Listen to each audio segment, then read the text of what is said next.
Welcome into the right side of campus. It is Monday, October 7th, 2019, Week 6 college football, Week 5 NFL, just finishing up tonight. Monday Night Football, we'll get to that in just a second. Hope you're all having a great day. Another day, another dollar, as they say. I'm the big man on campus, a.k.a. Jeff Nadeau, joined by my esteemed and established co-host, Donnie Rightside. Donnie, we have a lot to get to. How you doing? No, doing good. Yeah, Monday. I love Mondays, man. You get to recap. You get to play a little bit of armchair quarterback of what happened on Sunday. And let's not forget, you actually have 4 Major League Yes, Jeff, we actually have 4 Major League Baseball games today. And if you watched any Major League Baseball yesterday, what the hell were you doing with yourself? Yeah, and I couldn't care any less. Listen, I'm sorry. I know we're supposed to look at everything. We're supposed to go over everything. Yeah. Look, I'm football right now. I'm looking at college basketball. I bet soccer. I just don't have a ton of interest in baseball once August 15th, late August gets here. I know the playoffs are on, and look, I watch it. I'm not going to tell you that tomorrow night and Wednesday night, well, even Wednesday night, I'll probably be watching Fun Belt, Donnie.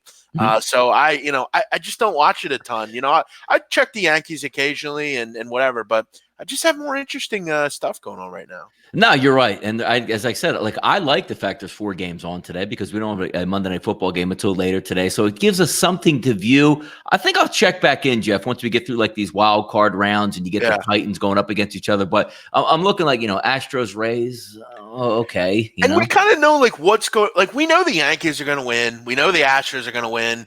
Dodgers are going to win. I mean, we know what's going to happen here. Yeah. It's not like occasional upset will happen, but you know what we're talking about today, Donnie, with baseball? What's that?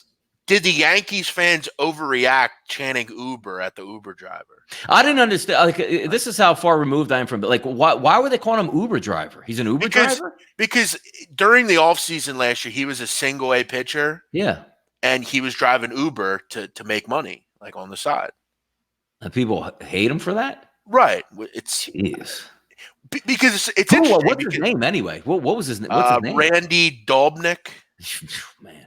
Now, keep in mind, this is a guy that's in the major leagues, okay? And again, I like the Yankees. I'm going to tell you right now, though, these fans are fucking out of line. I mean, come on, man. All you fucks took Uber to the game. I mean, the guy's a single-A player. He's not making a ton of money. And give him some respect for going out and doing it, Donnie. Maybe he was doing it for charity. Maybe he was doing it because he wanted to get charity. To know He's doing it to make some ends meet, man. What a minor league ball. If you're not a bonus baby in Major League Baseball, a top 3 or 4 rounds where they're going to cut you check for a couple $100,000 or a few $1 million, you have to make. You're getting a couple $100 a week. It seems like you're not making a ton of money. No, you're not making any money. Look, Donnie, I mean, it's just something that you like to do. Maybe you want to get to know people in a small town you live in, or you just want to make some money. It's pretty simple. Uber driving's fun. Okay, it is. It just is. It's an adventure. You go out and you pick people up and you take them places. And you have stories for days. Donnie, let's get into the show. I'm excited about it here. Why are you laughing? No, so just we're talking about baseball. It's funny, Jeff. We are in again, it gets back to the point where I said, Jeff, over the summer, baseball should end August 31st. They're in their playoffs, Jeff. Does any look and you go, hey, I love the Rays, or I get it if you're a fan of the team, but outside of that, does anybody give a damn about baseball in September? Nobody. And it's October. It's doesn't seem like it, but all right, we'll keep it moving here. Let's get into football because that's what we all really care about. Let's do some morning headlines here afternoon headlines. I mean, is it a surprise? It is a surprise. The very first topic we're going to talk about, Jay Gruden getting canned from the Washington Redskins. No. It looks like he was looking for a way out. And look, we'll get back to the same basis points here. Probably looking to get fired. Huge bank account. Go coach with a normal organization where all you have to do is worry about offense. Probably going to fit him best. You saw him wearing down and really giving answers dude, I don't give a damn about this franchise or this football team at this point. The Washington Redskins, another completely inept performance on Sunday. It had to be done. But again, with the Redskins, it's not so much the coach. You got to find a quarterback. You got to find a GM. You got to find a front office that can work with you. Hasn't seemed to have been the case since Daniel Snyder bought the Redskins. Yeah, I mean, hey, for your trouble, you walk away, you get $20 million, 5-year, $20 million guaranteed. You made $4 million a year. Nice little severance package for you. But yeah, I mean, this is what happens, Donnie, when you hire a arena football coach and a United Football League coach. You go 35-49, and you make the playoffs 1 year, and you keep in mind in that year lost in the first game. This is his brother, right? Jay's brother. Yeah, it's his brother. Yeah, little brother. Yeah. He's by the way, they look nothing alike. Like nothing alike. Like I'm blown away there. I thought they were. Did you ever see Gruden's kid, the weightlifter?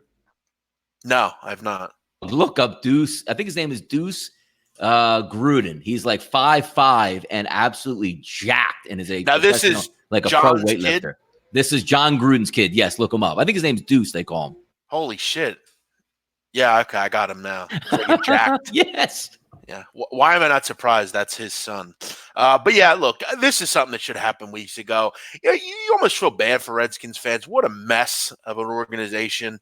I'm loving it. I mean, you look at the ineptness, Donnie, in this division outside of the Eagles. I mean, you got the Cowboys, whose owner's a complete fuckhead. Mm-hmm. The Giants, who thought Eli Manning was the answer up until like 2 or 3 games ago. And they don't do anything right, seemingly outside of Saquon Barkley. And then you have this mess in Washington. Can you imagine, Jeff? Yeah, because I know we like to rip on like Gruden and the Redskins. Can you imagine, like, let's set the tone. Like Jerry Jones owns the franchise. He can pull all the punches he wants. He does assemble extremely talented rosters. Can you imagine? Because now, granted, this feeds into it, Jeff, where we like to say, like, I'm going to basically be the head, like Al Davis was with the Raiders. Everything goes by Jerry Jones. Nothing gets by him. If he wants like more deep routes in the game plan, or he wants a certain player, let's be known. The reason why Jason Garrett is still there is because he's yes man. Yes, Jerry, I'll make sure Zeke gets his carries, or I'll make sure this guy plays at defensive end. Can you imagine if they allocated the resources that they do to like their players, what they would coaches? What happens if they went out a couple years ago? No, we're just going to blow away Sean Payton and get him as our head football coach. Thank God they can never get the right coach at Dallas, because they would be a juggernaut. Yeah, it's as I said, there's a lot of concerns in this division outside of the Eagles, just with the coaches and the personnel and the front offices. But yeah, I don't think we're all surprised by this.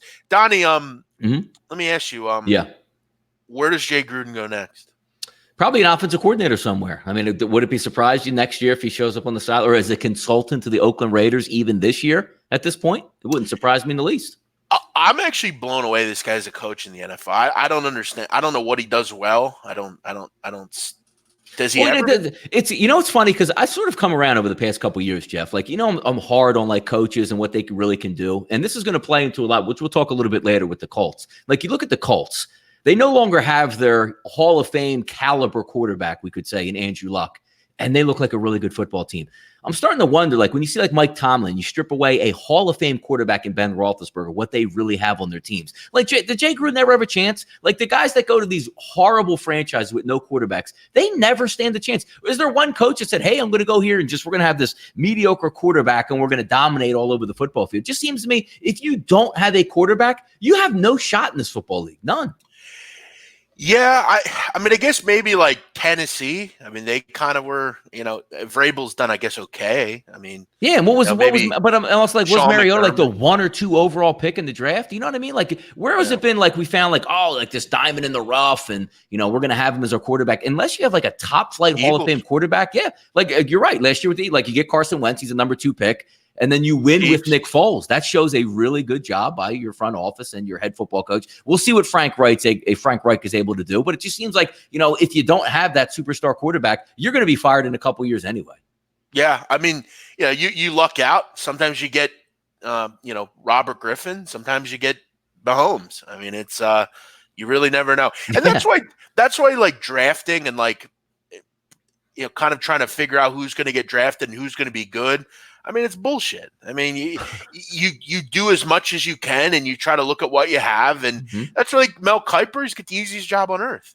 He just gives. He's like a weather guy. Just gives his opinion. Yep. And if it doesn't work out, who cares? There's another draft next year. He doesn't lose his job. Yeah. I mean, he might occasionally get like they'll look up 10 years ago when he said like Achilles Smith would be a great player, but it's like what overall really happens? He just comes back next year and does it again. Yeah. But what else do we have, Donnie, with morning headlines? Yeah, let's go with this one. This is one that's a constant topic here, and it came even to the forefront even more on Saturday when a horrible team out of the state of New Jersey, we're talking about the Rutgers Scarlet Knights, say, you know what, Sikowski, hey, a team stinks. I stink. I'm going to sit the year out. Cool. No big deal. Head coach already had gotten fired. And their best player, a running back, says, you know what? I'm going to do the same thing and sit it out. Jeff, what's the stop? Like, why wouldn't Rutgers as a team be like, you know what? If you guys are out, we're all out. We're not even going to play football. We are all redshirting this year. How about that?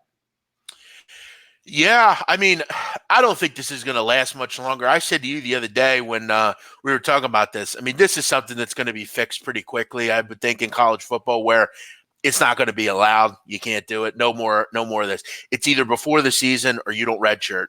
And this whole 4-game thing, I mean, you can't knock college kids for getting past the system. It allows you to do it. And this is what happens, Donnie, with rules that are weak rules. Eventually, people will ruin it, and it'll get back to the way it used to be. It's kind of like the touting business. There's a lot of good handicappers that should sell picks. They work hard, and they should get money for what they do. But there's that select bunch of shitheads that get all the love, and they ruin it for everybody else. It's like that in everything.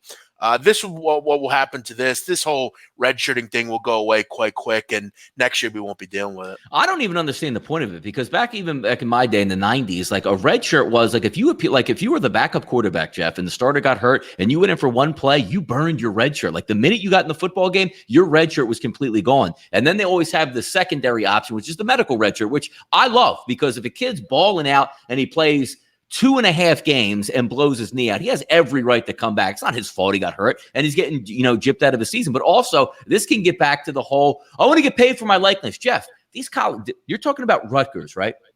Division 1A scholarship, big money to go to Rutgers.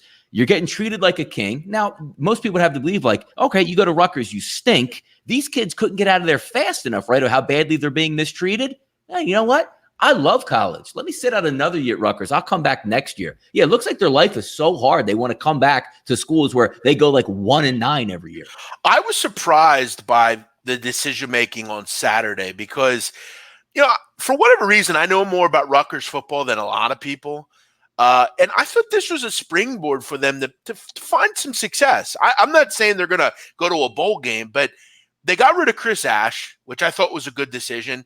They bring in Nunzio Campanile, who, if you know anything about New Jersey football, he has been an institution at Bergen Catholic for a while.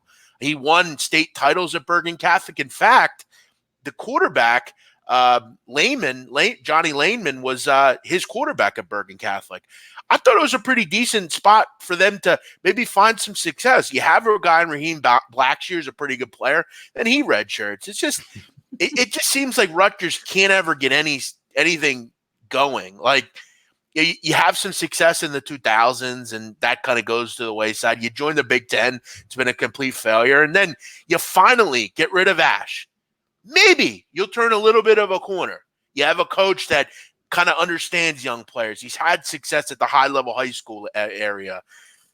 Now, Jeff, with Rutgers, is there buyer remorse? Because I got to tell you, like we look and say, oh, Rutgers got to do that. Like Rutgers got over. Rutgers was like the big Ponzi scam that made it big and nobody caught them. How did they swindle their way into getting into the Big Ten where they reaped the benefits of all the Big Ten? And they contribute absolutely nothing to the Big Ten. You look at a lot of the joining, the teams that have joined the Big Ten recently. Maryland, they've been basically mostly a mess. And you know what the thing about Maryland, Donnie? I mean, obviously, you would have hoped to get it,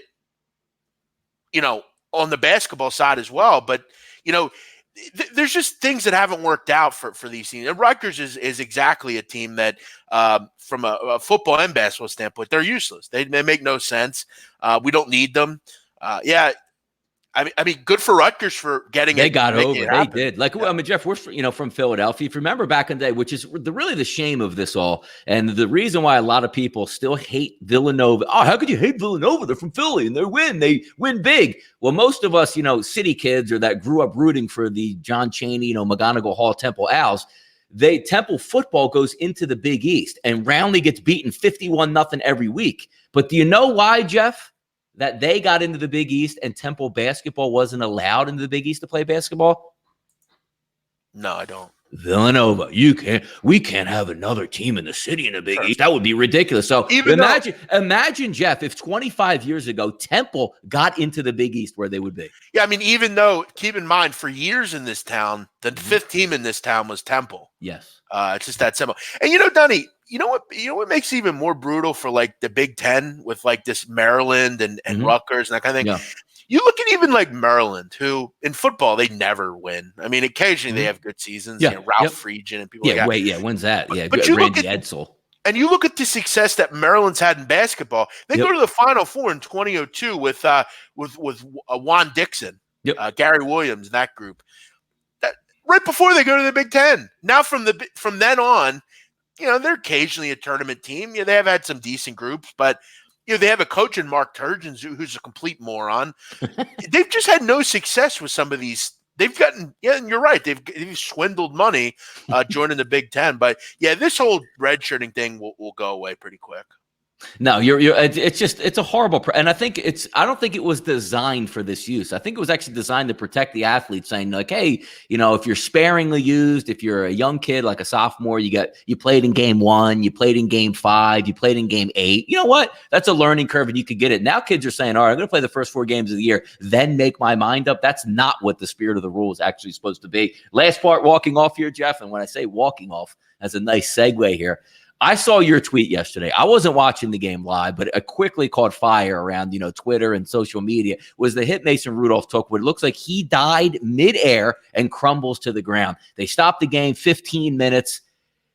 And then I see the highlight, Jeff, of him with no face mask, looking like he just went 12 rounds with a 1988 Mike Tyson. He could barely walk, and they have him walking off of the field. How embarrassing. This is negligence. I would sue if I was him. This is such medical malpractice. It's not even funny. Listen, the cart breaks, okay, which bad luck. I get it.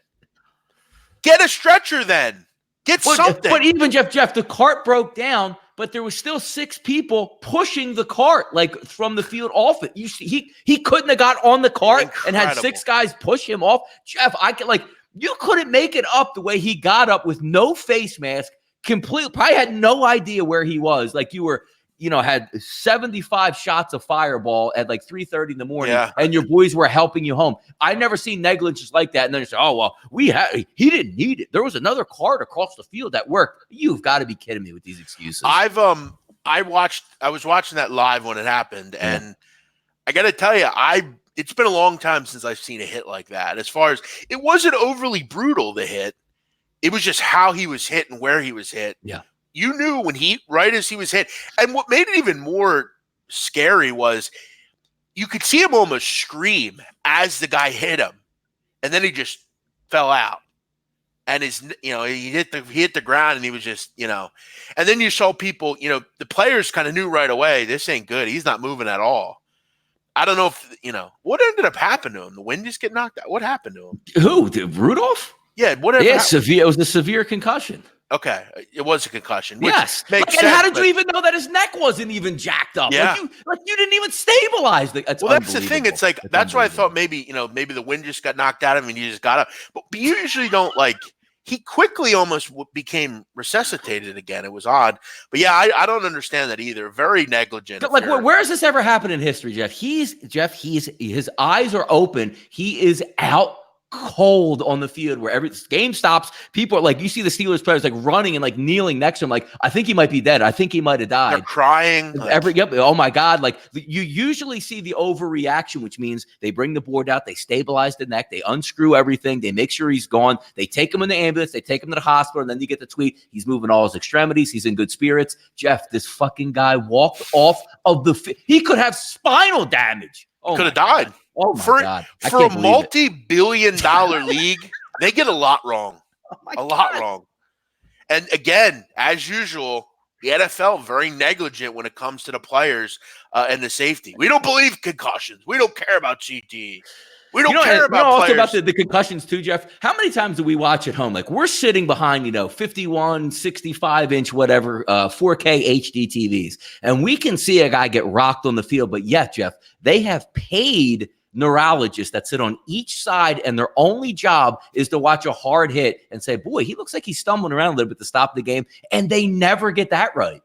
I hope the kid, you hear severe concussion, you think the worst, because this is something that could knock him out for the rest of his career. He could never play again. Good kid, like him a lot.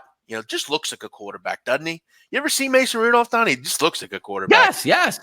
He has all the tools. Yeah, good size, 6'5". Mm-hmm. I hope he comes back because I think he's the future in Pittsburgh. I really do. I loved him at Oklahoma State. Loved that Washington Rudolph hookup. One of the great offensive teams, Donnie, we've ever seen in college football. 2 years ago with Justice Hill, him, James Washington. They're putting up big points. They were fun to watch, but I hope the kid's okay. I like him a lot. But yeah, that was negligent, really negligent. Wouldn't surprise me in a few years, Donnie, we see a little lawsuit you just got to do it on principle, Donnie. Let me ask you, those EMTs they bring out, like the ones with the carts and stuff. Yes. Yep. Are they out? Like, are they NFL employees or like? No. Usually you have the EMTs. Like, you have the actual, a couple ambulance crews on sites. Both teams have athletic trainers. Both teams on the sideline, Jeff, have their own actual doctors on the sideline. Let's say he was to sue. Would he sue the team? Everybody would get a hand in negligence. Yeah, it would mostly come directly from the NFL because you're supposed to be protected. Like, Jeff, can you imagine, you're out there, in the streets of Lancaster, and you drive by and you see a horrible accident and a dude in his car who's out cold. What do they tell you to do? Like, don't touch him. Yeah. Don't touch him until we stabilize him. This dude's okay. I can't believe it. Like, it still eats at me today. Like, I'm glad he's okay, and looks like, from the words, he got released from the hospital. It's all good. I can't believe he was walking off of the field. Basically, I don't know. It's just amazing. It really is. I'll tell you what, though, Devlin Hodges, the kid that came in for him, I didn't think he looked too bad, honestly. Kept him in the game, and it wasn't for a fumble. They might win that game.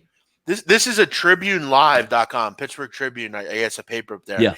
This is a headline from that paper today.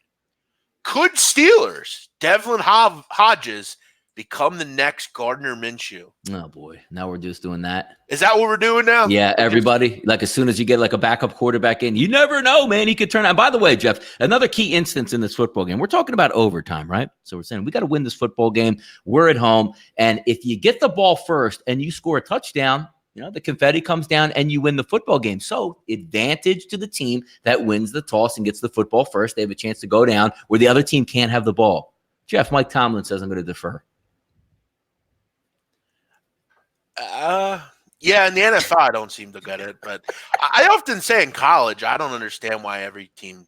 No, you have to, because you want to see the other. It's like saying that you're the dealer. You have the get the ball regardless. Yeah, but you see what they have to do. Like, they're not going to go for it on third down. I'm going to tell you right now, if you get the ball first in college, if you score a touchdown, the other team gets four tries to get it. You're not going to go for it on fourth down. You're going to kick a field goal if you get the ball first after third down.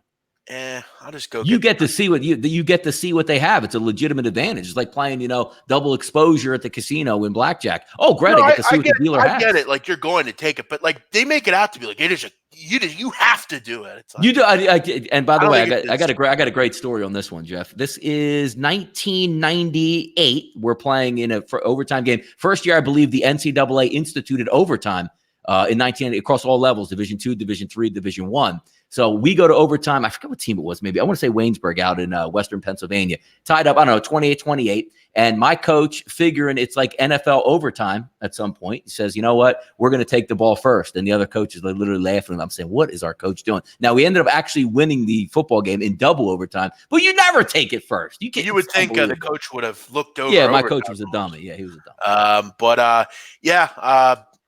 Mike Tomlin for you. He loves shaking it up, Donnie. Let's get into the NFL. What did we see this week? Packers. And then, look, I like to talk about my losses more than my wins most of the time. And I got to tell you, you saw the Dallas Cowboys put up close to 600 yards of offense. But my goodness, what a revelation, Jeff, when you play. Hey, Dak is amazing. Look, he beat up on Miami and he beat up on the Redskins. When it comes to teams where you have to be shrewd and make good decisions as a quarterback, not turning the football over, I thought Dak was embarrassing yesterday. yesterday. And people say, well, some of them weren't his fault. And look at all the yards he threw. The team had time and time again to get back in that football game. And Dak was an absolute moron, even getting bailed out on some of his interceptions. You can't be a big-time quarterback. It turns out, Jeff, maybe we were all correct all along. Dak Prescott, straight up game manager, man. Just manage the game, hand off 35 times, and lean on a defense because he was embarrassing yesterday, and I completely miscalculated. I looked at the Packers on their side and said, you know what? Aaron Rodgers, we know is a good quarterback. You're giving him points, which is always a tough initiative because he can win a game all by himself. I'm saying you're down your one offensive threat. The Dallas Cowboys have a good defense. They should be able to bowl right over that Packers defense, especially on the ground, and none of it took place. And again, I sit back and go, hey, when you take a bad coach, sometimes that's exactly what you get. And I deserved to take a loss yesterday. Well, all I can say is, Texas, how about them Cowboys? Looks like your boys 2-12 combined record of the teams you beat. Looks like the Cowboys are a big fraud. What do you like about that, Cowboys? How about them Cowboys? Mm-hmm. It's so good, Donnie, because we knew what they were. And as Dennis Green said, they are who we thought they were. They weren't let off the hook, though. Mm-mm. I love it. I like to see it. Dak, sit on this, dickhead. Ezekiel Elliott. I mean, Donnie, what happened to running game yesterday for Dallas? I know you were down in the game, so you had to throw, but I don't know, just an odd game plan. Like the first couple plays of the game where they just handed off and got 15 yards a clip, and then we just decide to throw it all over the place with a quarterback that's throwing picks left and right. And by the way, Jeff, we talk about like stupid coaches. If you don't understand the NFL rules at this point, that the rule put in last year to make up for the debacle that was the Rams and New Orleans, it's a fail-safe button. When are these coaches going to learn that nothing is going to get overturned at all unless you take somebody's head off on a pass interference? I couldn't stop laughing, Jeff, when I saw the first challenge, even though I actually didn't think it was pass interference. You know it's not going to get overturned, so Jason Garrett throws the flag, and of course it didn't get overturned. Yeah, I'll be real honest this day. We talked about the scheduling of the NFL.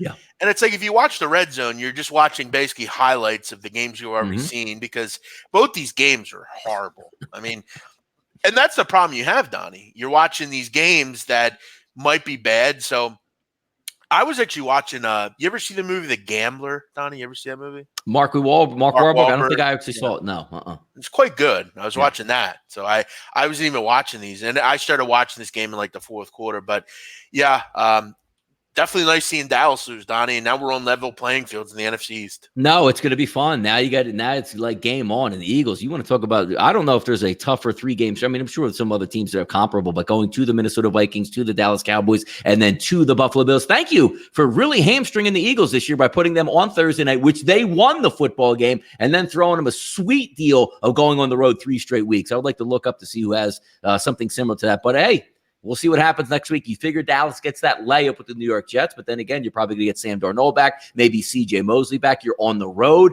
but it is nice to see. It says, you know what? Now we can settle in because it looked like, for instance, there, Jeff, Dallas is going to run away with this NFC East. Yeah, happy where you're at. And you're right. Next week, road game, you're going to get Darnold, you would think, back. They're a totally different team with him. I think we all know that. Second game, Jeff, we'll take a look at on the closing line, gave up the team total. Minnesota Vikings over 23, came in easily in the middle of the third quarter, but I also had to play myself, Jeff, on the over 43.5, got over 700 yards of offense in the football game. But as we know, if the game gets a little bit out of hand, nobody's kicking field goals anymore, and that's exactly what happened with the New York Giants in the second half, Jeff. I think there was 3 red zone trips where a combined 0 points were scored between the two. Dalvin Cook fumbling at the 1, inexplicably horrific play calling inside the red zone. There was even a play, Jeff, where the New York Giants were kicking a field goal from the 10-yard line, got a personal foul called on the other team. First and goal at the 4, weren't able to, they actually went backwards, wasted like 3 minutes and kicked a longer field goal than technically what they should. That's what you get sometimes. I thought I had a pretty good wager picked out in that one, but Danny, no dimes, as we like to say. I'm starting to find, Donnie, this league, and I mean it, until further notice, I'm not betting overs. I'm not doing it anymore. I'm done with it. I got one yesterday, Donnie. I hit it easily, the Houston one. Yeah. But I am done with overs, and I'll tell you why. In college football and in the NFL, I don't know if you've noticed this, Donnie, but there is an abnormal amount of red zone turnovers. Normal. And penalties. And penalties. Jeff, exactly. Hold on, Jeff. Talk, Jeff. How does it work, Donnie? Talk to one, yes, please, because I didn't have anything on the game. If you guys saw Jeff retweeted out, I asked him, like, hey, what are you on the over? And he joked, watch, it'll probably end up 17-13. It looked like it was going to be a track meet after the first quarter, like nobody stopping anybody. And one of my favorite plays in the game, Jeff, we're talking about red zone, it's a 3-yard line. They hand it off up the middle. T.Y. Hilton runs into the pile and is like brushing up against a guy 5 yards deep into the end zone. And they threw a flag. And it's a horrible flag when the defender has no idea, like if he even got a penalty incurred on him. Everybody runs off the field and T.Y. Hilton is incredulous. And I tweeted out, and Jeff, you tweeted the same thing out. Like, you've got to be kidding me with First of all, it was a touchdown already. Yes. He'd already crossed the plane. Second of all, he had no bearing on the play at all. Nope. My favorite in the NFL is this, Donnie, right? Yeah. You drive to the red zone. Maybe you get a big play to get inside the 15. Yes. It's almost every time, first and goal, 10-yard penalty. Always. Yes. And it's some phantom, like, block in the back. Because all you're supposed to do, Jeff, when we get inside the 5-yard line, if you just bring in your heavy package and run the football up the middle, you're going to move the pile and score. How many times do you see the same play from a running back, Jeff? Hand it off. It's supposed to go up the middle. So if we're taking a look at, the left tackle, the right tackle, they're going to engage their guy, figuring it's going up the middle. He bounces it outside, and an easy holding call 10 yards back. And in this league, a second and goal from the 15 is normally not going to happen. Yeah. Because what happens is the defense know you're going to throw it. And most teams just at first and second quarters, they don't care about – they're just looking to get points on the board. 3's fine. We're good with that. And whatever happened to running the football inside the 5? At least one time do it. So for instance, Colts moving the ball at will last night. My favorite was the reverse, the double reverse that got negative 10 yards. Yes. Throw the fucking ball downfield. I'm sick of this new shit. Let's throw 6,000 flea flickers and Kansas City did that last night too, Jeff, where they're moving the football down the field, then throw like a double reverse and lose 5 yards and lose your momentum. Donnie, it's pretty simple. When a team's secondary is all out, it's probably – I mean, Donnie, you've had 2 Sunday night games in the last 3 weeks. Can Jason Kelce catch a football, man? Oh, yeah, he's another one. But you look at the Browns a couple weeks ago and the Colts last night. They're literally starting fucking lawnmower operators and like cashiers in the secondary. And the best offense in the league, who has a quarterback, Donnie, that's going to throw for 6,000 yards this season, scores 10 points? Are you fucking kidding me with this? No, it's Donnie, listen, another thing. The play calling in this league is shocking. Yeah. It's first and goal from the 2, and you throw 4 straight times. Run the ball against 2 teams that you should be able to line up, get big, and run the football on. Yes. Maybe I should be a coach. Maybe you should be a coach because we probably do way better than these. Listen, if I'm a coach in the NFL, Donnie, you know what I'm never doing? Yeah. Running it. Fuck it. I'm throwing every play. No, but you got to run inside. No, you give me the 5-yard line. I need to run the football. Okay, I would run the ball maybe 5 or 10 times a game. That's it. Like on plays where I should run, like 3rd and 1, I'm running. But I'm not running the ball on 1st and 2nd down at all. I'm just throwing the ball every time. How about this? Yeah, but what's your favorite? My favorite situation in all of football is this. Ready? First down, we throw an out pass, incomplete, 2nd and 10. We hand off and get 1 yard so we can be in 3rd and 9. And then throw the ball 5 yards. That's not at the sticks anyway. You know what my favorite play in the NFL, Donnie, is? It works every time. Did you see that play last night where how the Colts used Mo Alley Cox? Did you see that play? Yeah. I'd run that play every game, every time. Nobody stops it. Yeah, I need Mo Alley Cox to be a bigger weapon, Jeff. Why is this guy not a bigger weapon? One of my favorite players at VCU ever was Mo Alley Cox. Yes. Terrific basketball player. Yeah. One of those really good players that went to the league and did something in the NFL. Nice life for Mo Alley Cox, Donnie, right? No, yes. And you know what the best part about Mo Alley Cox was? While he was in college, what did everybody say? Well, he's going to make a good tight end in the NFL. And look at him. I mean, Donnie, you look at Mo Alley Cox, right? I mean, you targeted once or twice a game. You rarely get hit. And if you do, they're not big enough to tackle you. Yep. You're not a blocker. You just run out of bounds. Yep. I mean, you look at Mo Alley Cox, 26 years old. You know, he's making, you know, he's not on a big contract yet, but he'll get one. You know, make $5 million a year and, you know, What are you really doing? I don't know. He's going to make $5 million a year. That guy needs more out of that guy, Jeff. He should be Eric Ebron. He's got more talent. He's got I don't need to be Eric Ebron. I don't need to get hit every fucking play. You ain't going to make $5 million million if you ain't only making one catch a game. Listen, Eric Ebron or this kid will make $2 to $4 million a year and live good. I'm good with that. I'm playing the NFL. I'm happy. Yeah, we just mopped up a little bit on that, Kansas City game, which I'm completely shocked. It's funny, Jeff. Early in the week, we did the video together. Like, we're going to take the Colts. We like the Colts. And by the end of the week, I'm like, you know what? I don't like the Colts anymore. I think Kansas City should roll with it. I'm watching the game early with Mahomes just throwing darts. I'm like, oh my God, what are they going to score? 35, 40 points themselves? And of course, it comes back. But how about this one, Jeff? I can't even believe this. I had this in the pick six contest just because I'm saying, you know what?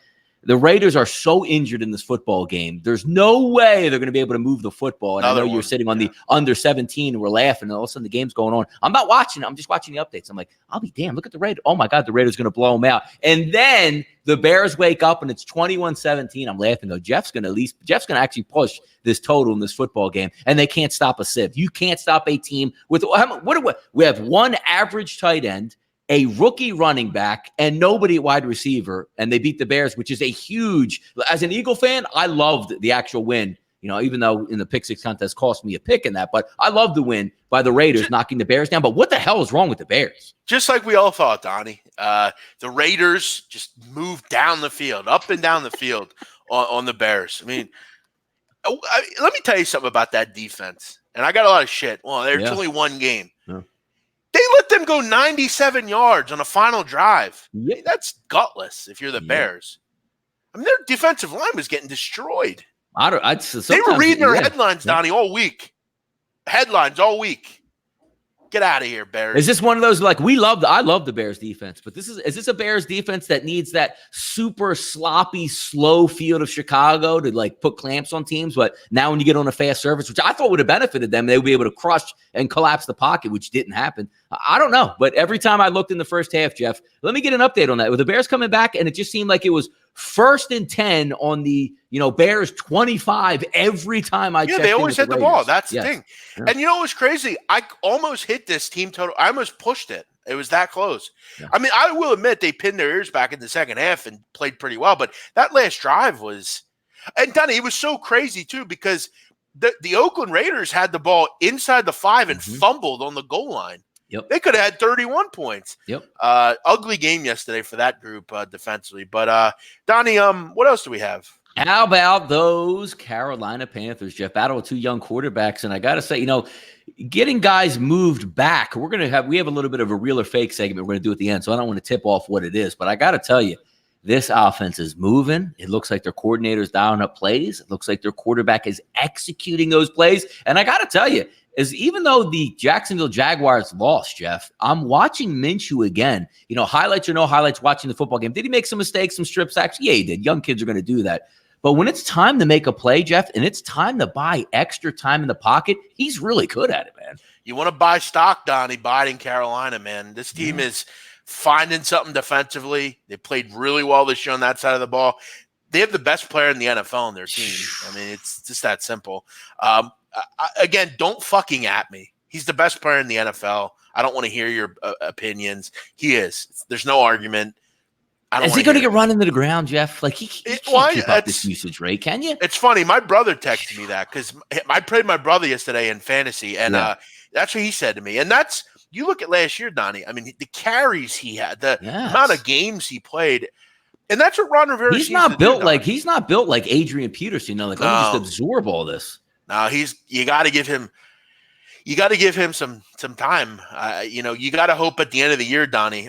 But the problem with this Carolina team is they're not running away with anything. So it's like you really don't have the ability to give him much. What do you do? What do you give him a day off? It's not baseball where you're getting 162 games. Yeah, you're right. This week we're going to give him 3 touches. No, you can't because he's your cog. Here's what you have to do if you're Carolina, and they haven't been able to do this because every game they play has been close. But I mean, for the most part, you have to find spots where you're up. If you're up 2 touchdowns with 7 minutes to go, you got to try to spell him. You got to try to have him sit. You got to have him.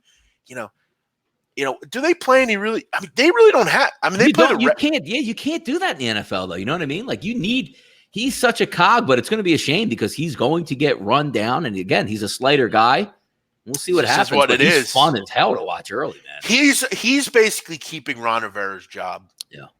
How about that kid? Like Cam Newton going down is going to save Ron Rivera's job. How great is that? Yeah, Kyle Allen's a better quarterback. How about this, Jeff? You want to talk about a game where I think you had a total in this football game, and my God, if it wasn't a pinball machine out there where Deshaun Watson was absolutely outrageous. Fuller was wide open every single play. What was it? 5 touchdowns and 4 incomplete. Something ridiculous. The Atlanta Falcons are a straight-up embarrassment. Here I am telling, like, I didn't bet the game. I'm saying all week, like, hey, no way I'm taking Houston, as a favorite in this. I think, and again, what's the game? I think the game started out also, Jeff, with the Falcons up 7. I'm like, hey, look, Falcons came to play today. My God, they got embarrassed. Yeah, this is weird. This total went down right before game time. I was weird. I bet at 50. It ended up closing 49, and I'm thinking, what the fuck, man? What's going on with this? But yeah, this game, I didn't understand why more people weren't on this. I mean, you had 2 teams, you're right. Clean atmosphere, no weather, chunk-ass defense on one side with Atlanta. And at any rate, I mean, even with Atlanta, they're just going to throw. They don't run the ball at all. They're a great over team. They were last year. They're going to be one this year. I'm going to make this clear. They're the worst defense in the NFL. And their coach made his bones as a defensive coordinator. By the way, I'm gonna get rid of our coordinator and be the coordinator. And I'm going to be the coach too. Right. Dan Quinn should be fired today. Should have been fired today. I don't know why Dan Quinn's still the coach at Atlanta. What has Dan Quinn done? Seriously. I mean, he had a nice, basically lose the Super Bowl. A game they lost up 28-3.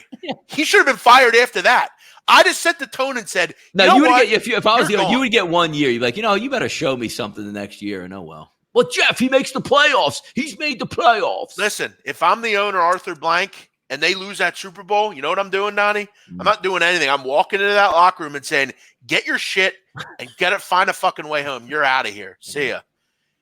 It's not gonna happen, Donnie. You're not gonna lose a game like that and get a reprieve. This guy's had time after time to make it change. He's just boring. He's not interesting. His defenses stink. The offense is good, but their defense gives it's supposed to be good. Like if you're gonna have Matt, say what you want about Matt Ryan. He's still a legitimate NFL quarterback. If you're gonna have the best wide receiver in football, Ridley, you draft high, you should be able to move the football. And the formula should be there saying, you know what? Let me spend a lot of capital on offense here because I'm a defensive coordinator. I'll make do and I'll keep us in the games. Holy cow. This is the only situation, Donnie, where I will bet overs. Atlanta. They never run. They throw every play. They don't stop anybody. Yeah, they're terrible defensively. Yeah. They have nothing good on their team. Nothing defensively that's good. Jeff, out west, as we like to say, a famous governor, the Terminator himself.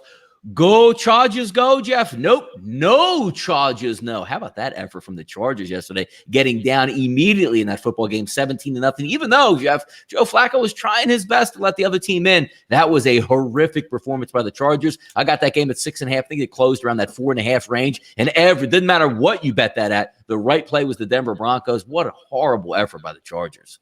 Yeah, real quick, just one more thing on Matt Ryan. By the way, Donnie, going forward, Atlanta's next 5 opponents, over till further notice, at Cardinals, Rams, Seahawks, Saints, Panthers, Bucks, Saints, Panther. I mean, might be all overs. Yeah, you could bet every over to the end of the season. Also, Rashawn Brown saying Matt Ryan isn't legit. I disagree completely. I think he's a good quarterback. I'm fine with him.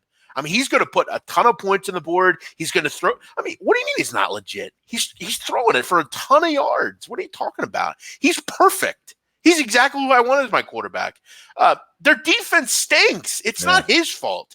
The guy throws. You can't win an MVP with being a stink quarterback. Yeah, that's so wrong. Having saying I don't love Matt Ryan, but he is a legitimate NFL quarterback. Matt Ryan and Matt Stafford, I really like. Always have. Yeah. But yeah, to the Chargers, you were right on this one. I got to give you some credit.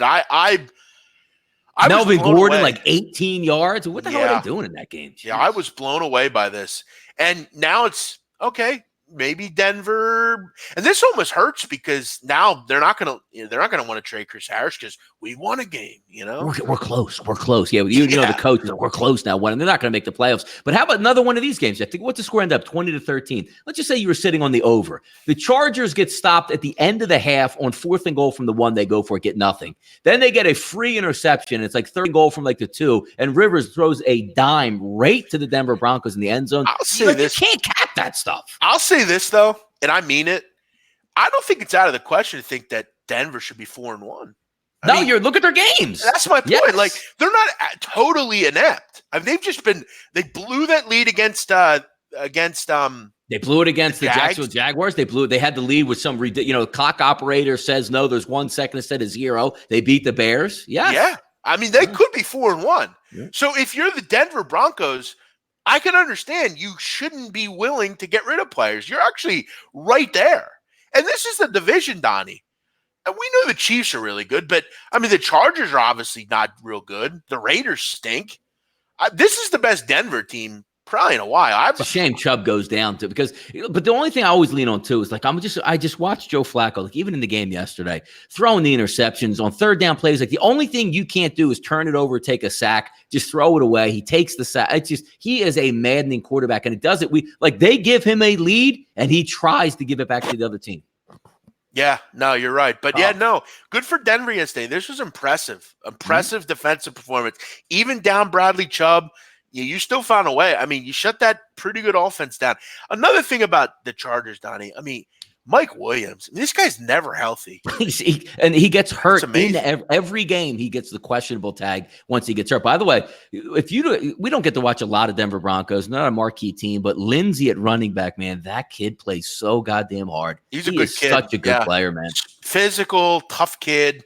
Did you see his I don't know if it was a 30 for it wasn't a 30 for 30. He lives with his parents. Yeah, exactly. It's like, when I leave here, I'm going to make sure everything's new and nobody believed in me. And like you see, because I always like those stories, because you see, like, I like to look at it from like the dad's perspective, where the dads get teared and choked up. Like, you know what, this kid, like, he fought his whole way, and now look where he is. It's cool. I will say though, the fact that he still lives with his parents is fucking lame. I don't know if he does so this year. Does he do now? Because they were around like his rookie year. He's like, dude, I don't even know if I'm going to be on the team. I get. He had to come up and do his thing, which it's very honorable. It's so hard to get to the NFL, Donnie. And I remember him at Colorado. He was a good player. Yes, he was. He was one of the reasons. I mean, Sifo Lufau was their quarterback. Yeah. Wasn't a great player. He made the offense. Lindsey was the reason they won games for Mike McIntyre. Yeah, good kid. I will say, though, the fact that, still lives with his parents is lame. He can't now, though, can he? Like that little tiny room in the basement and stuff. And it's not like it was like really like even a nice house. It was like a bi-level. Yes, it looked like, the dad and mom just, got by for the whole life. Yeah, exactly. Yeah. That's what made it cool. It says, I'm going to leave this, a new house by the time I leave here, which is cool. It's a cool story. I mean, could you imagine though, Donnie? I mean, you know how tough the NFL. I mean, you know how like physically demanding it is. Mm-hmm. And it's like, if I'm an NFL player and I'm making good money, even like couple $100,000 a year, you can go out in Denver and find a nice place. No, nice condo somewhere. Yeah. I mean, you unravel. You don't got to worry. You just go home. I think he did it to stay, because I think he did it to stay like grimy that first year. Like, look, even though I made the team, they could cut me like any second. I'm not going to go do this or that. Let me play through. And then he's actually a really good football player. I don't know if he's living. He can't be living at home now. Yeah, I know. Well, I know a lot of people think I live with my parents, which is really amazing, because if you knew me, you would know that. Look, I love my parents. They know, and they'll say the same thing about me. I love my parents. Yep. But, I mean, when I was like 18 in a week, I moved. Like, I was good. I'm out of here. I want to be on my own. I can't live with anybody. It's one of the reasons I'm having trouble with my own girl right now, because I don't want to be with her. I want to be alone. I don't want to be, I couldn't do that. So, hey, give the kid some respect for that.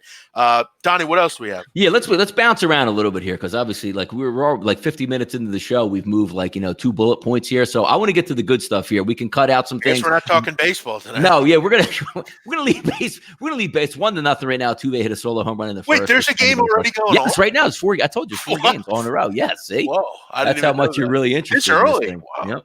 Real or fake, Jeff? I'm gonna play with you. All right. I want your honest opinions. It's sort of like a buy sell, but a little bit different connotation to it. Real or fake? We saw last night, Jeff, the much maligned Colts, banged up in the secondary. Hey, by the way, hey, Philadelphia, you can play good defense still with guys missing in your secondary. And this is why Jim Schwartz sucks. No, he doesn't. They had a great game. This is why Jim Schwartz sucks, Donnie. He has the same fucking caliber players, and he can't get shit out of them. Fucking Jeff, they scored 2 defensive touchdowns yesterday, damn it. He played the fucking Jets. That's what you got. They had 3 sacks coming into the game, Donnie. Stop giving Jim Schwartz. Jeff, they got 10 sacks and now at the top of the league. Jim Schwartz stinks. Stop giving him a fucking pass, dude. This is a prime example, Donnie, of why he stinks. Eberflus is a fucking real coach. He said, man, how many points would they have given up last night? Eagles would have given up 40.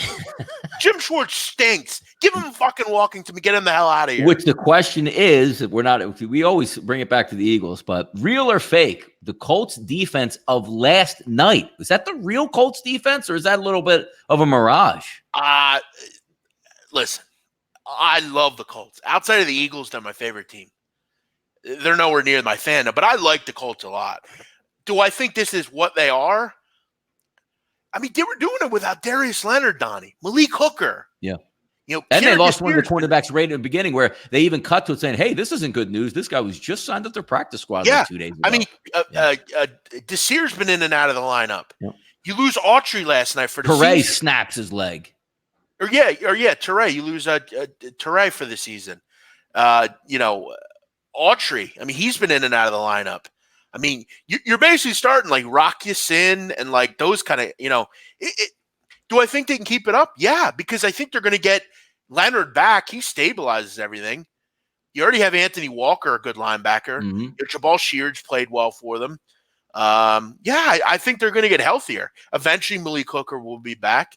I think they're legit. I think the Colts, and I said this before the season, before Andrew Luck retired, I thought they could win the Super Bowl.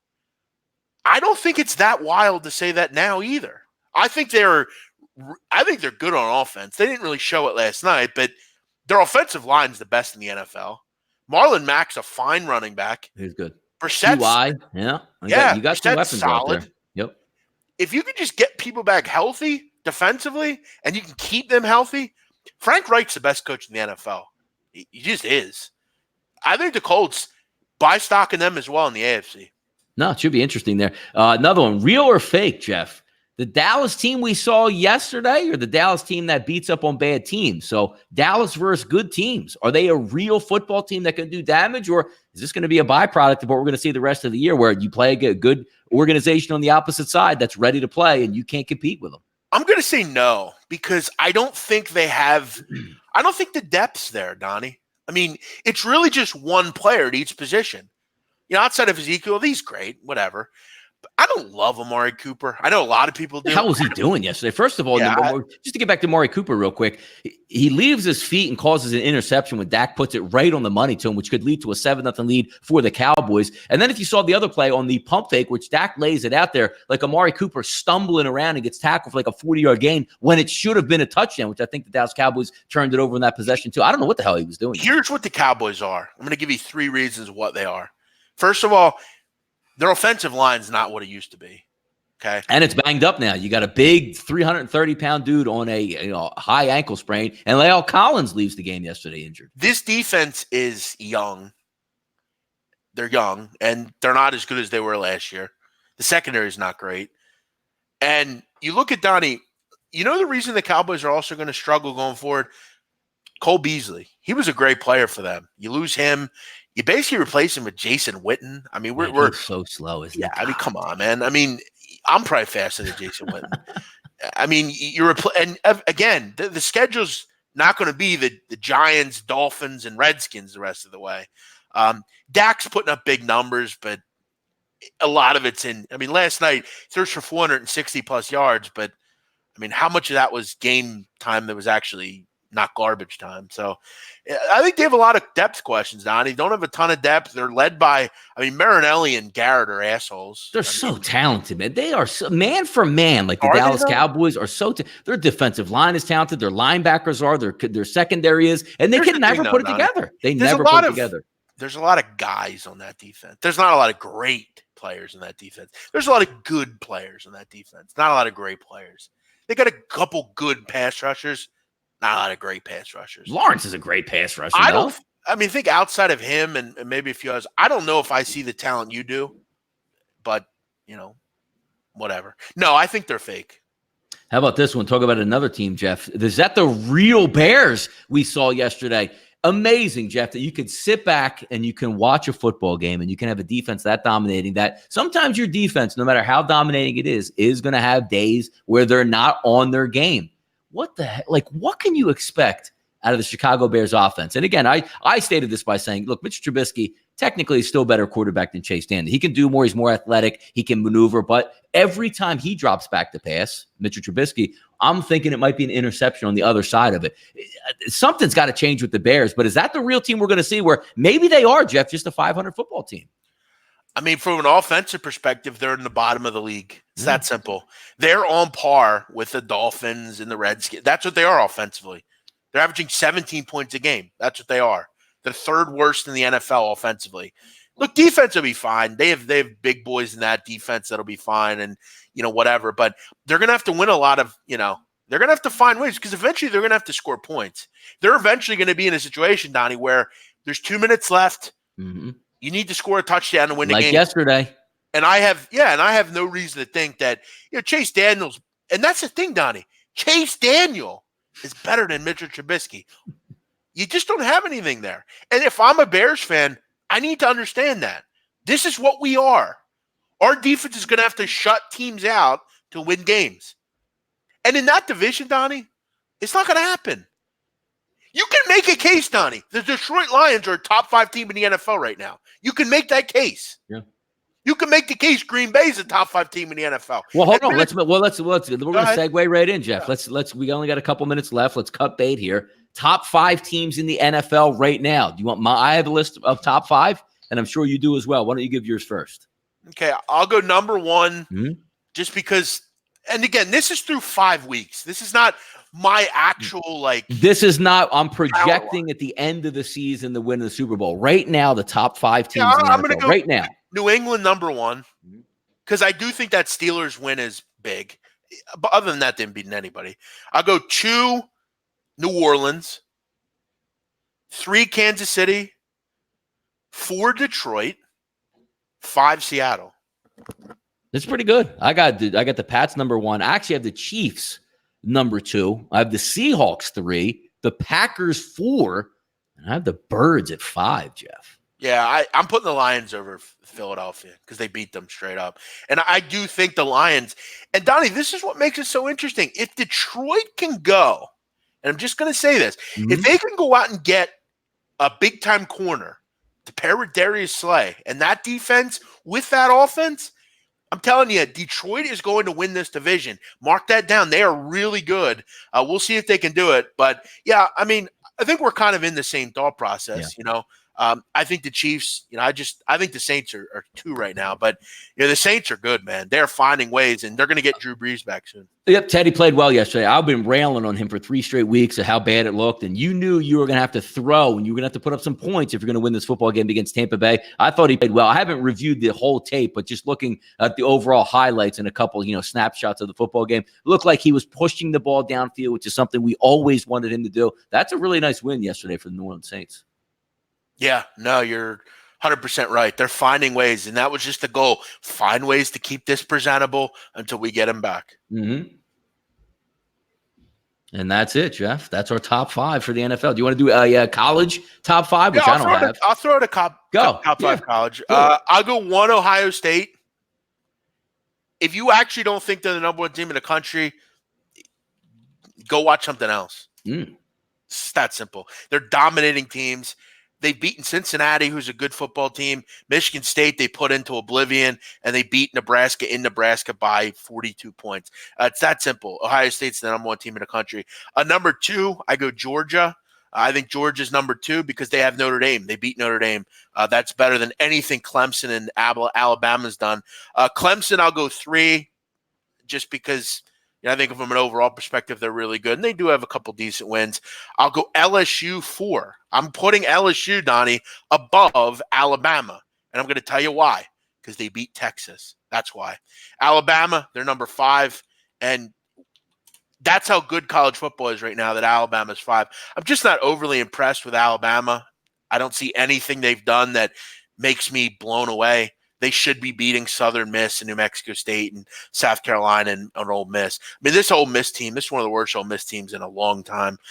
We'll find out more about them this week, Alabama. But, yeah, for me, it's Ohio State, Georgia, Clemson, LSU, Alabama. By the way, Jeff, also, before we get out of here, I just want to bring up this point, like rockhead NFL teams and how they treat like some of their players or think they're smart or we're not going to let them out of this.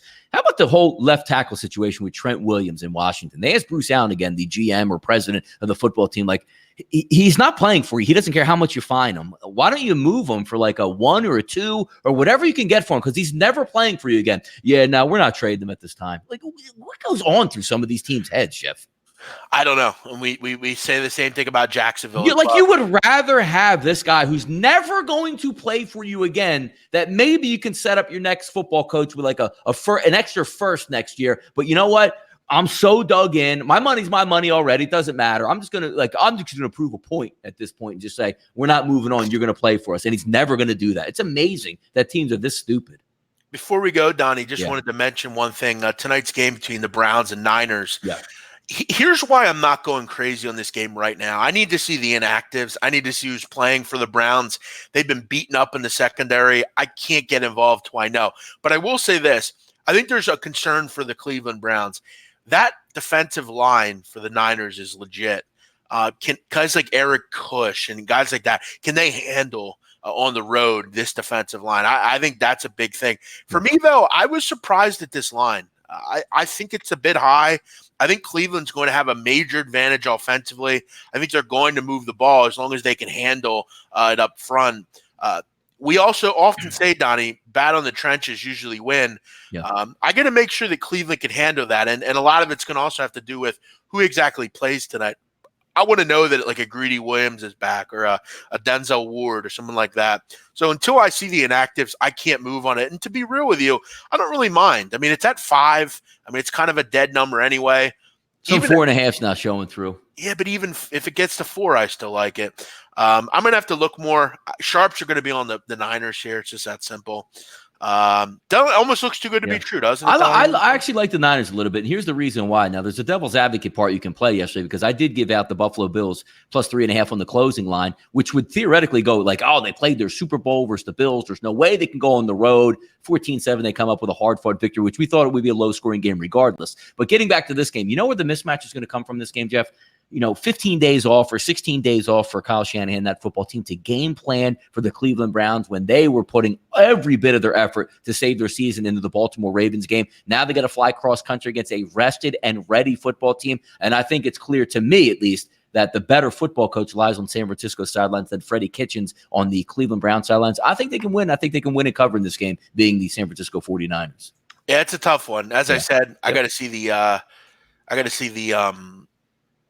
injury reports and inactives before I do anything. And you should be doing that too if we're looking at games. Yeah, I actually saw somebody tweet out yesterday. It's amazing. Like, people look at the inactive reports, and it's amazing that NFL teams can get those sponsored because, this and that. Who doesn't look at an inactive report where you're game planning against a key situation where maybe a middle linebacker doesn't suit up? That was one of the more inane comments from a national guy I've ever seen. I'll tell you people that don't look at injury reports. Guys like Bill Krakenberger, guys like Spanky, they don't look at injury reports because they don't know anything about football. They don't know how football works. They don't know anything about schematics. They only look at numbers. We don't bet teams, Donnie. We bet numbers. Now, keep in mind, we have no actual record or any kind of reason to believe that Bill Krakenberger wins at sports betting. It's a big guy with hot air that says, I win all the time, and I'm kind of this guy that people should respect, even though there's no evidence or documentation that Bill Krakenberger is what he is. But to answer your question, those are what those people do. They don't look at inactives. They just blindly bet the NFL and hope that it works. And then when they don't win, it's, you cannot beat the NFL. It is impossible. Yeah, right. Okay. All right. We're out of here. You guys enjoy your day. Thanks for watching. Donnie, might have been our best show yet. Chock full of info. Tomorrow we'll relive the night in Monday Night Football. Get you ready for Week 7 in college football. Donnie, tomorrow, some big matchups this week. Got Oklahoma, Texas. Got Texas A&M, Alabama. You got Hawaii and Boise. You got all sorts of fun matchups this week. And I'm going to tell you, Donnie, tomorrow why a certain conference on the West Coast is the best conference to bet in college football. I'll tell you about that tomorrow. Right. Make sure you join us for it. If you're new around here, make sure you hit the subscribe button so you never miss an episode with Donnie and I. Donnie, what do you got going on for today? Leave them with something here. Yeah, relax. Gonna hit the gym a little bit, Jeff. Got to head to the bus stop. Like, oh my God, Donnie actually is a family man. Yes, he is. And then we're gonna watch a little bit of Monday Night Football. But the week never ends. It just gets started. Look, we put a lot of effort in the last week, and it already starts again this week. Culmination when me and Jeff do that nice little Sunday show called The Closing Line. We're gonna have fun. Join us every day.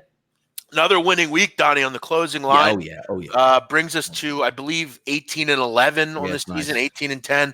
We're doing very well with that show. Thanks for watching, guys. We will see you tomorrow, 1 o'clock Eastern. Make sure you join us. Have a great night. Bye-bye.